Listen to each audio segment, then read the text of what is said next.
name is Marissa Paternoster. I perform and make records solo under my name, and I also play in the band Screaming Females, and this is Premier Guitar's Big Five. Well, my favorite guitar is my guitar.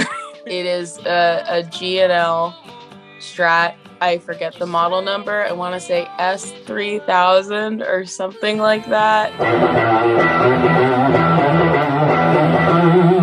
I have two of them. They're both exactly the same, except one is black. That G&L was nice enough to give to me, and I'm very grateful for that. The first one I got when I was around 15 or 16 from like a second or third cousin of mine who had decided that I, and I'm quoting him, had already gotten better than him and needed to give me the guitar that he never played. And so that's how I started playing G&Ls.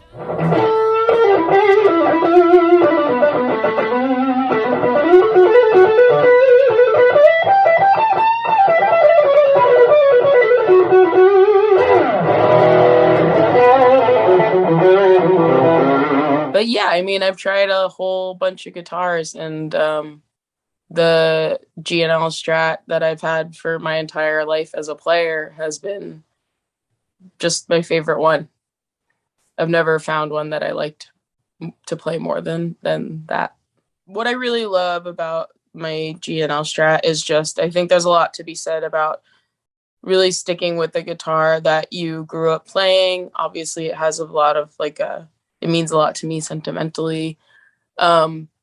But I know it's an inanimate object, but like as players, we kind of like grew up together.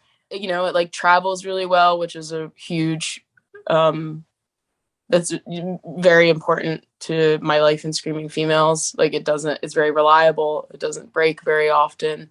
I very rarely have issues with like, intonation, unless it's on an airplane, which every guitar obviously has trouble traveling in a negative 40-degree storage unit. It's pretty malleable in terms of like sound. I think like the different pickup selections create like a nice wide array of different tone options when you're like recording. Obviously, like it sounds drastically different than like an SG with a humbucker in it or something like that. But in terms of like playing live, it's just I always default to whatever is the most comfortable for me as a player, and that takes precedence over tone.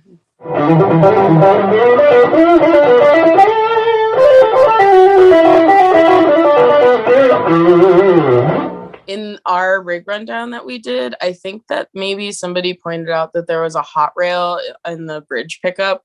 I think I got a free hot rail from Seymour Duncan when I was like 25, which at this point was 10 years ago. I had no idea what it was or where the best place to put it was, but I knew that it didn't use my bridge pickup, so I just put it there, hoping that like I would get some use out of it. I never used it, and that was the only modification I made. When I got my second G&L from the company, I did go to a meeting with a rep from G&L, and we talked about some mods that I wanted to make, which were incredibly boring. I wanted to take off the pickup selector. I wanted to remove the neck and the bridge pickup and just not have them there because I don't use it. Was going to be like my touring guitar, because when I play live, like I tape the pickup switch down so it doesn't flip to either side.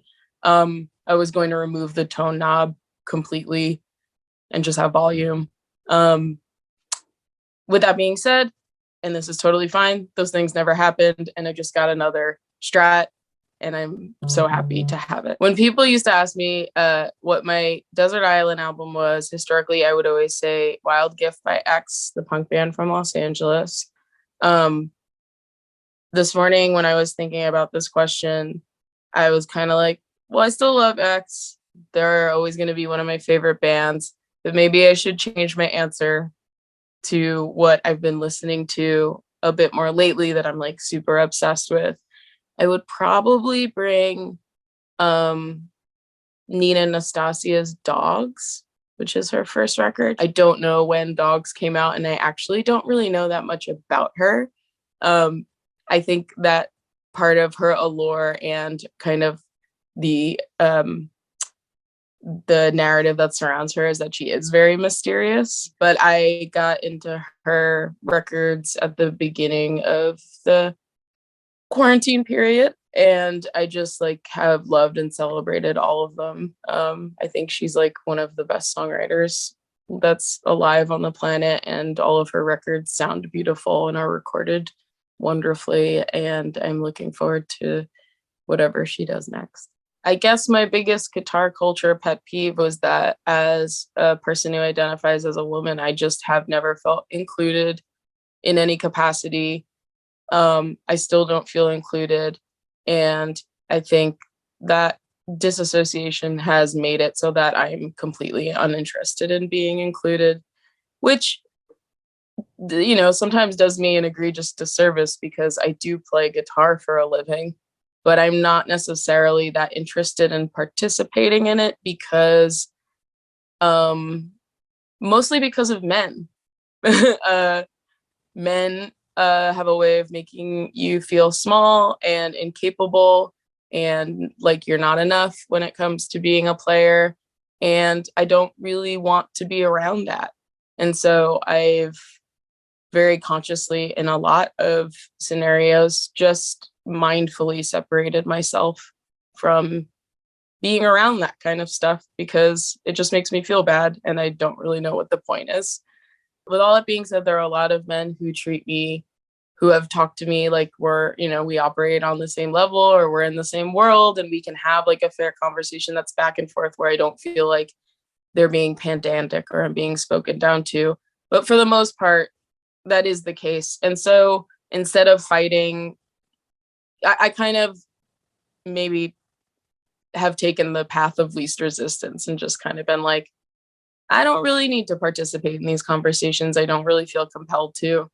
I think, you know, I'm happy enough being a player in my band. I don't need kind of like any further like ego stroking to make me feel satisfied as a guitar player.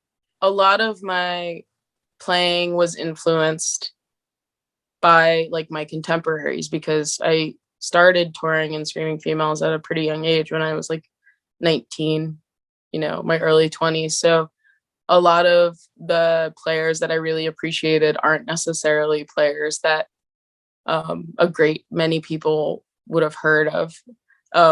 One of them is Amos Pitch, who's in the band Tenement from Appleton, Wisconsin, and John McClain, who's in a band called Dead Dog, who are kind of like from Brooklyn and then moved to Athens. And both of these players are really similar in the way that their guitars were like consistently and constantly literally falling apart in their hands.